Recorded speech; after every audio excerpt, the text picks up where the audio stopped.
Je suis un camionneur. Quelle est la différence entre un marin et un camionneur? La réponse est la suivante. L'océan sur lequel on se trouve. Un marin est sur l'océan aquatique et un camionneur est sur l'océan d'asphalte. En tant que marin, vous avez l'occasion de voir le monde à plat. En tant que camionneur, vous voyez le pays en ruine. La plus grande différence est donc l'océan sur lequel on se trouve. C'est assez simple à comprendre. J'ai obtenu mon diplôme d'études secondaires en 1980 dans un état du Midwest. Comme j'ai été élevé dans une ferme, j'ai décidé que je ne voulais pas passer le reste de ma vie dans cette situation. Je suis donc allé dans une de ces écoles professionnelles et j'ai appris à conduire de gros camions. On m'a garanti un emploi à la fin de ma formation. J'avais l'argent pour payer mes études et tout allait s'arranger pour moi. Je m'appelle Mason. J'ai adoré mon travail de camionneur. Je l'ai fait et j'ai économisé l'argent que j'avais gagné pour avoir un jour mon propre camion. C'est là que l'on peut vraiment gagner beaucoup d'argent. Si j'avais quelques jours de repos avec mes chargements, je trouvais un emploi local de chauffeur ou d'aide dans une ferme. L'argent est roi. J'ai parcouru le pays et visité presque tous les États de la zone continentale des États-Unis et certaines parties du Canada. J'ai même fait quelques excursions au Mexique. J'ai fini par économiser suffisamment d'argent pour acheter mon propre véhicule. Il n'avait que quelques années, mais il était en bon état. Ayant grandi dans une ferme, je connaissais bien la mécanique et l'état des choses. J'ai donc décidé de consacrer la majeure partie de mes économies à ce véhicule et de le payer comptant. Il restait suffisamment d'argent pour le personnaliser à ma guise. Je l'ai appelé Grundship. J'ai reçu beaucoup de commentaires sur ce nom jusqu'à ce que j'en explique la raison et la signification. À cette époque, j'avais appris à connaître beaucoup de gens et il nous arrivait de nous croiser. Bien entendu, nous pouvions alors échanger des informations sur les itinéraires que nous empruntions et nous renseigner mutuellement sur ce qui nous attendait. Conduire un gros camion de transport de marchandises s'est avéré très aventureux et amusant. Lorsque j'ai été bloqué par une tempête de neige soudaine qui a recouvert l'un des États du Nord alors que j'essayais de me diriger vers le sud, j'ai décidé de rester dans le relais routier local, dépôt de carburant, hôtel, restaurant, jusqu'à ce que je puisse repartir. Normalement, je reste dans le camion, mais avec le froid qui sévit, la chambre de motel avait l'air terriblement accommodante. J'étais donc allongé sur le lit, regardant une émission de télévision banale, lorsque l'enfer a éclaté dans la chambre voisine de la mienne. L'une des femmes de camionneur est entrée pour surprendre son mari et l'a trouvé dans la chambre avec une bimbo. Ce n'était pas beau à entendre ni à voir. Je savais déjà que les routes seraient dégagées au matin, alors je me suis dit que je pouvais supporter ce vacarme jusqu'au matin. Je me suis réveillé vers 5h30 le lendemain matin et j'ai démarré mon véhicule pendant que je prenais mon petit déjeuner au restaurant. Au moins, de cette façon, il ferait chaud dans la cabine et je pourrais me mettre en route. À la moitié du repas, la bimbo de la nuit dernière s'est assise à côté de moi et a entamé une conversation. Je n'avais vraiment pas envie d'être dérangé par elle, mais je me suis dit que c'était mieux que de parler tout seul. J'ai donc suivi le mouvement. En plus, elle était plutôt jolie. Elle m'a dit qu'elle s'appelait Victoria et qu'elle essayait de rentrer en Oklahoma avant l'arrivée de l'hiver. Elle m'a également expliqué que le tapage était dû à un malentendu entre le camionneur et sa femme. Elle l'avait pris en stop 3 jours plus tôt et, bien qu'ils soient dans la même chambre, ils n'étaient pas dans le même lit. La chambre avait 2 lits doubles et il était dans l'un tandis qu'elle était dans l'autre. Ils ont fini par convaincre la femme qu'il ne s'était rien passé parce qu'elle pouvait facilement voir que les 2 lits étaient en désordre et qu'il n'y avait pas de tache d'humidité sur l'un ou l'autre des lits. Elle a fini par rester dans la même chambre que le camionneur et sa femme. Et elle a dormi toute seule. Je suppose que la femme a cru à l'histoire, car ce n'est qu'1 heure après le début de l'agitation que les choses se sont calmées. Victoria a poursuivi en expliquant qu'elle avait fait de l'autostop dans tout le pays au cours des derniers mois et qu'elle avait prévu de rentrer chez elle au bout de 3 ou 4 semaines.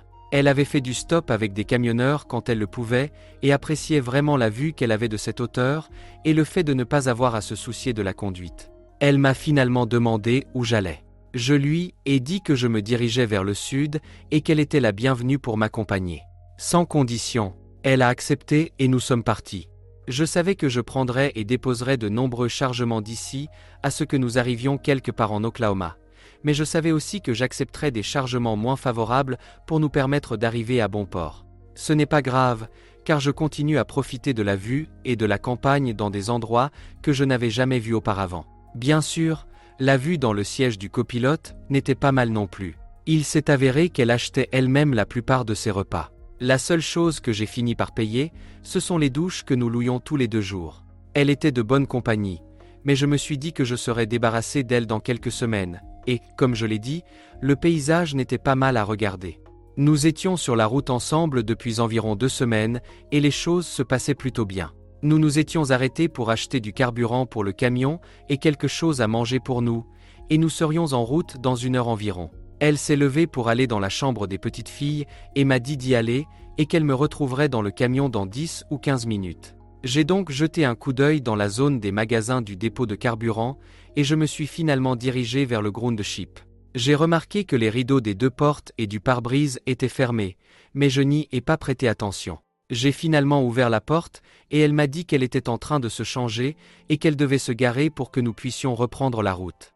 J'avais à peine enclenché la vitesse supérieure et je commençais à me remettre en mode conduite, comme j'aimais l'appeler, qu'elle est sortie de la cabine couchette, à moitié nue.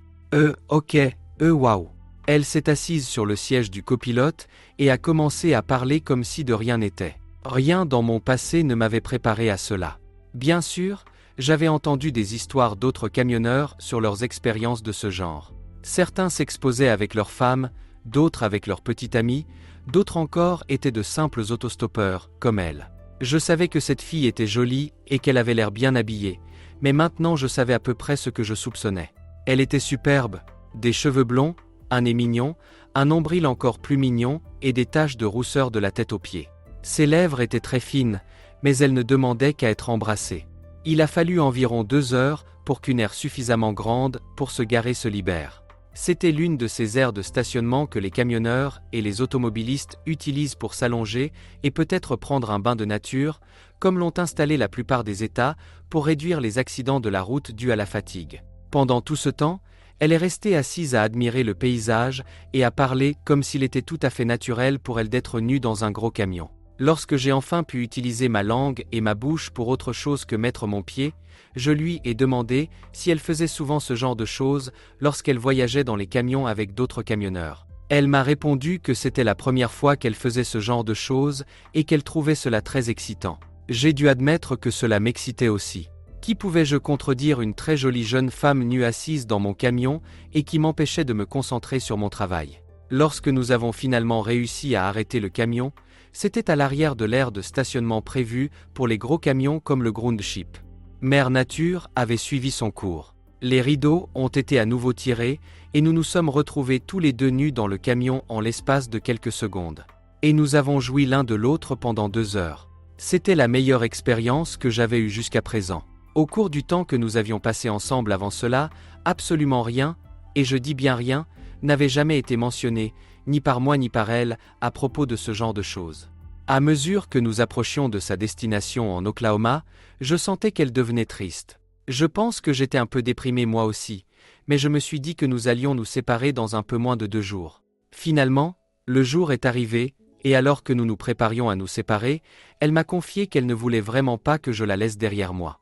Je savais qu'il n'y avait aucune raison de la quitter ou de la prendre, à part le sexe. Nous avons pris ce qui allait être notre dernier repas avant de nous séparer. Elle m'a finalement dit qu'elle pensait tomber amoureuse de moi et m'a demandé si je devais vraiment la laisser là.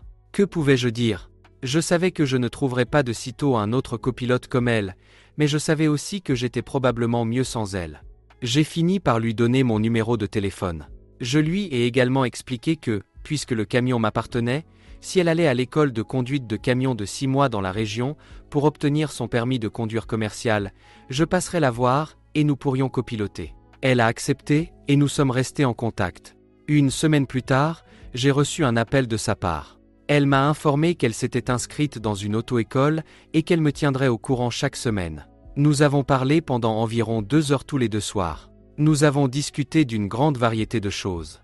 Tout, de la conduite à l'affectation des charges, en passant par tout ce qui concernait l'école qu'elle suivait. Elle voulait être informée de tous les aspects du travail. Nous avons également discuté de notre relation personnelle, qui avait commencé lorsqu'elle était avec moi.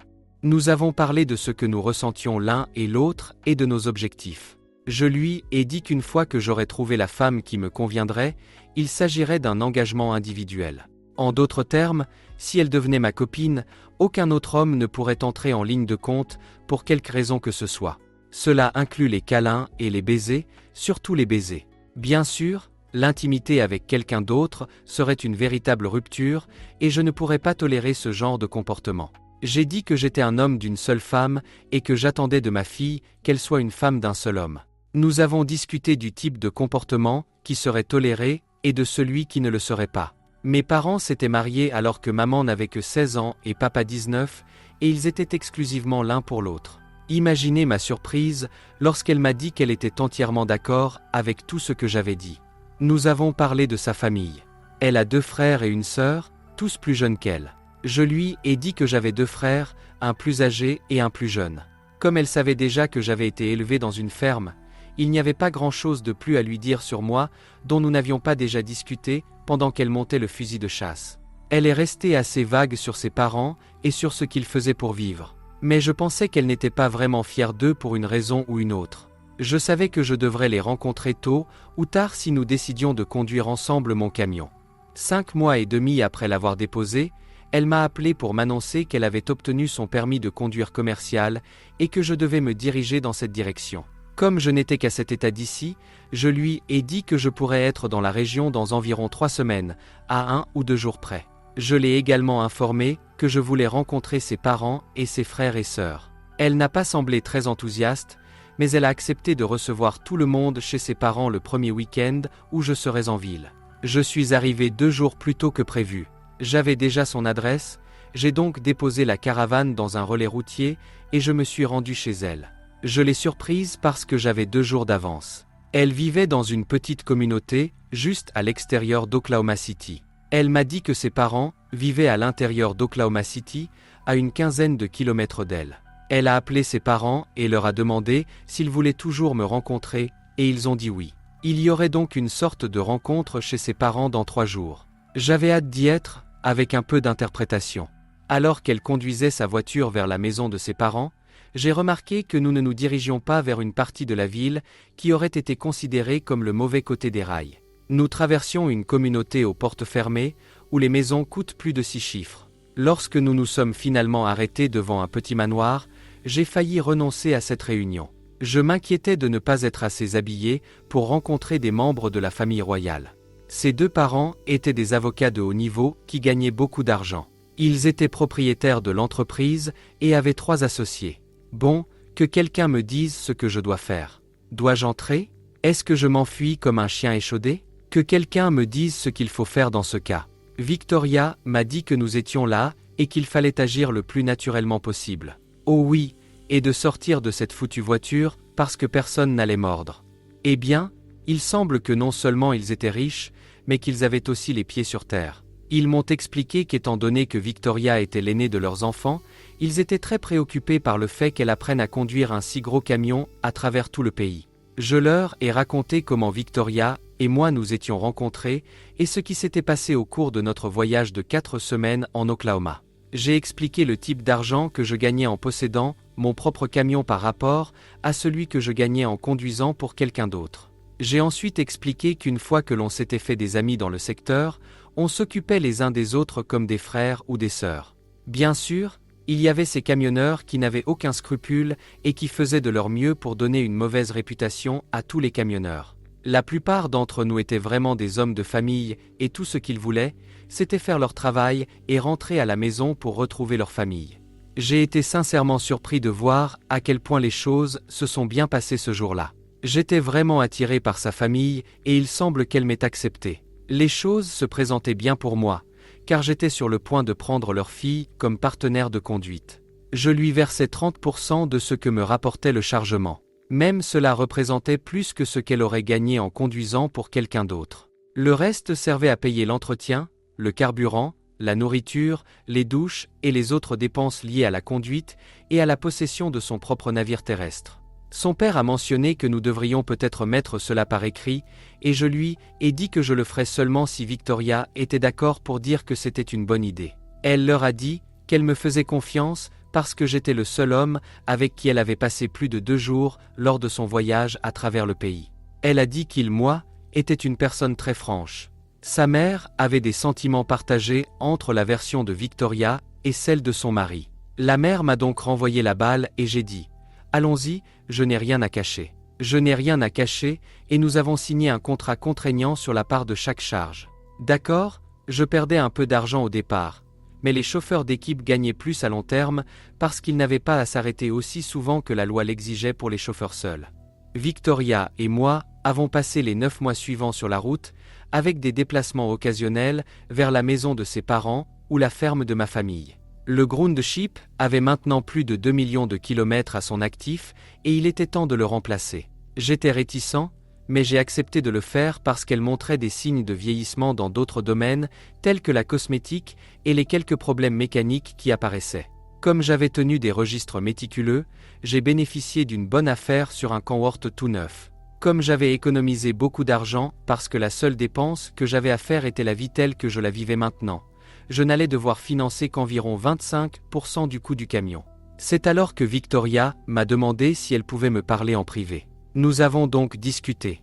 Elle m'a proposé de payer la moitié du coût du camion. Cela ferait de nous des partenaires égaux. Un partage moitié-moitié pour toutes les dépenses incluses. Sans condition, je lui ai dit que nous devrions au moins en parler à ses parents, car le camion que j'envisageais, avec tous les extras que je voulais, coûterait quelque chose comme 200 000 $. Elle m'a répondu que c'était sa décision parce qu'elle avait l'âge légal du consentement et que ses parents n'avaient aucune importance dans cette affaire. Que pouvais-je dire d'autre que ok, je suis d'accord. Mais j'aurais quand même voulu mettre quelque chose sur papier, juste pour lui montrer que je voulais que cela reste légal au cas où elle déciderait de se retirer de l'accord. Même si elle a accepté mes conditions, elle n'a pas aimé. Notez également que nous avions des rapports très intimes aussi souvent que possible.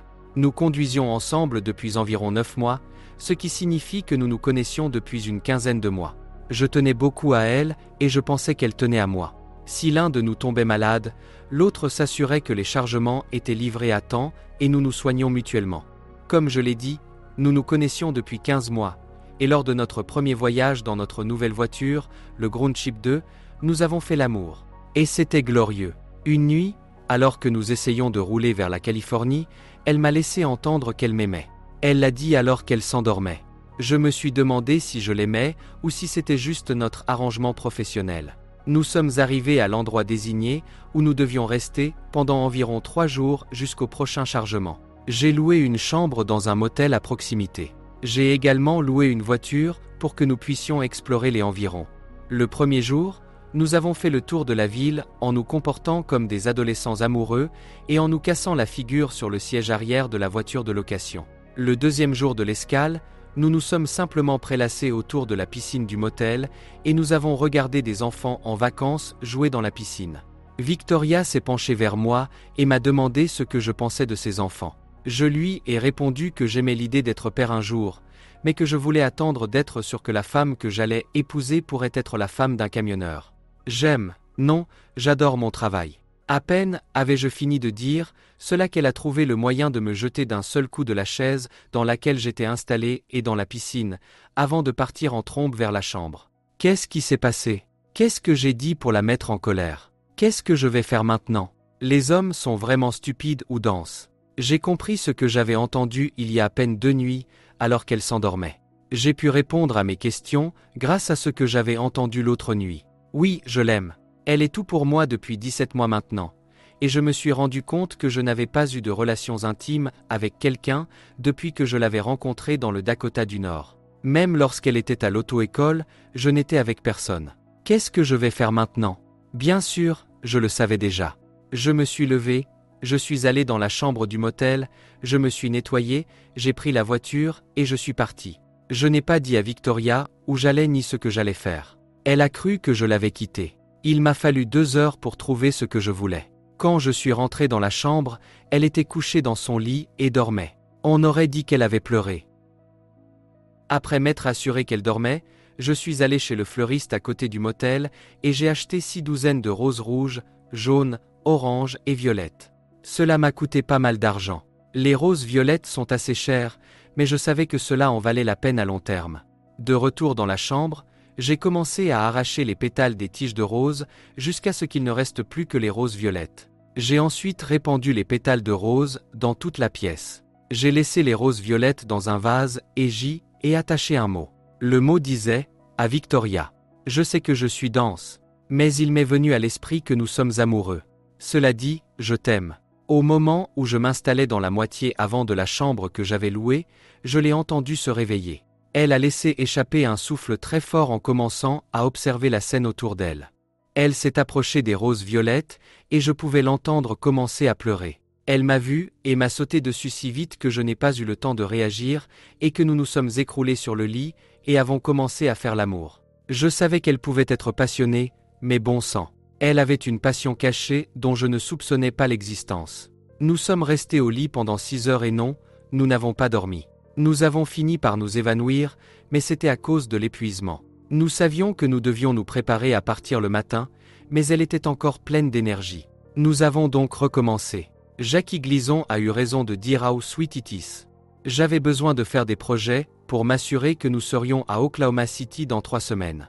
Son anniversaire approchait et je voulais m'assurer qu'elle serait à la maison avec ses parents pendant cette période. J'avais d'autres surprises. J'avais appelé ses parents pendant les 2 heures où je n'étais pas là et je leur avais expliqué certaines choses sur notre relation actuelle.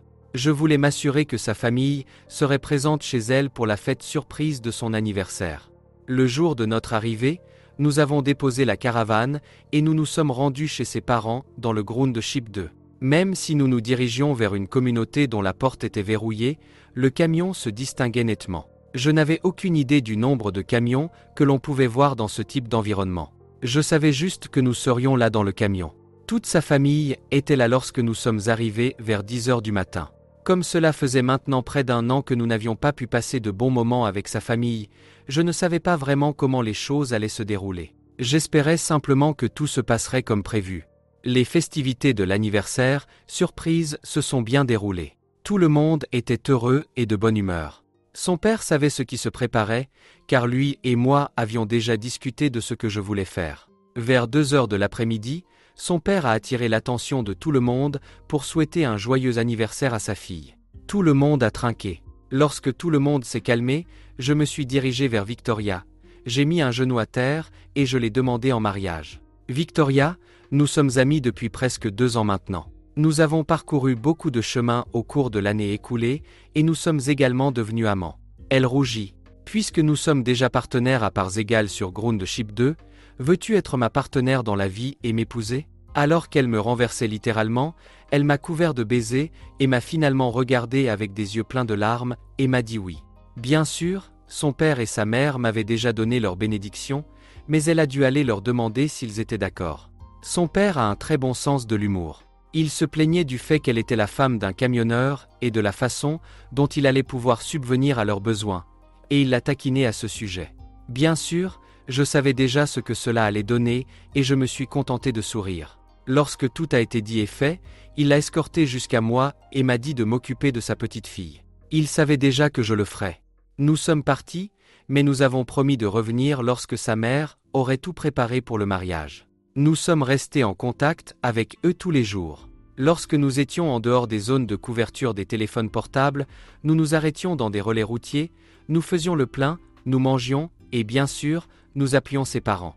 Je savais que mes parents voudraient être présents, et nous nous sommes donc assurés qu'ils pourraient venir le moment venu. Même si nous devions payer leur voyage, ils seraient là. Papa étant agriculteur, il n'y avait pas beaucoup d'argent supplémentaire pour des choses dont il n'avait pas besoin. Quelques voyages occasionnels en ville pour s'approvisionner ou une nuit en ville, c'est tout ce que j'ai connu d'eux. Victoria et moi sommes allés les voir, alors ils savaient au moins qui elle était et ils l'aimaient bien. J'ai discuté avec le père de Victoria d'un contrat de mariage. C'était mon idée. Je voulais qu'ils sachent que je n'en avais pas après eux, surtout pas après leur argent. Je n'arrivais pas à croire que je le voulais, mais ils voulaient en discuter avec moi lorsque nous en aurions l'occasion.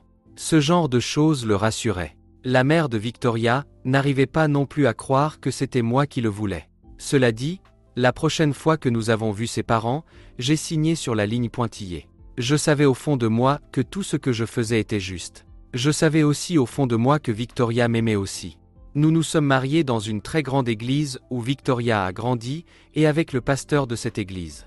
Ses parents et environ 200 membres de sa famille étaient présents. J'ai été très surpris de voir que plus d'une centaine de membres de ma famille étaient également présents. La mère de Victoria et la mienne ont comploté pour que tous ceux qui le pouvaient soient présents. Il convient de noter que c'est le père de Victoria qui a pris en charge tous les frais de participation de ma famille très pauvre. Il leur a même réservé un motel à environ 6 miles de chez lui.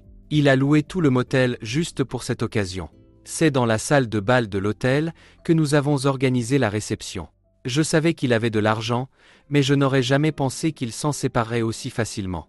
Lui et sa femme avaient travaillé dur pour l'obtenir. Plus tard, j'ai appris que l'ensemble de l'opération avait coûté plus de 150 000 $. Il m'a dit qu'il espérait que Victoria ne se marierait qu'une seule fois et qu'il voulait faire les choses correctement. Je lui ai répondu que j'espérais moi aussi que Victoria ne se marierait qu'une seule fois et que je voulais bien faire les choses pour elle. Le temps passe vite quand on s'amuse. Victoria et moi sommes mariés depuis 49 ans. Notre flotte compte 15 camions. Aucun d'entre eux n'a plus de 5 ans. Nous avons 7 enfants et 2 petits-enfants.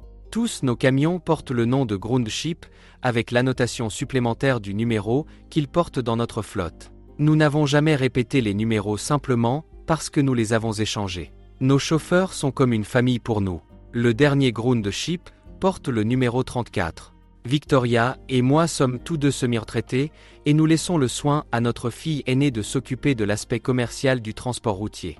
Elle avait la beauté de Victoria, mon sens des responsabilités et bien sûr, son propre mini-rig qu'elle avait fabriqué pour refléter sa personnalité et son amour de la route.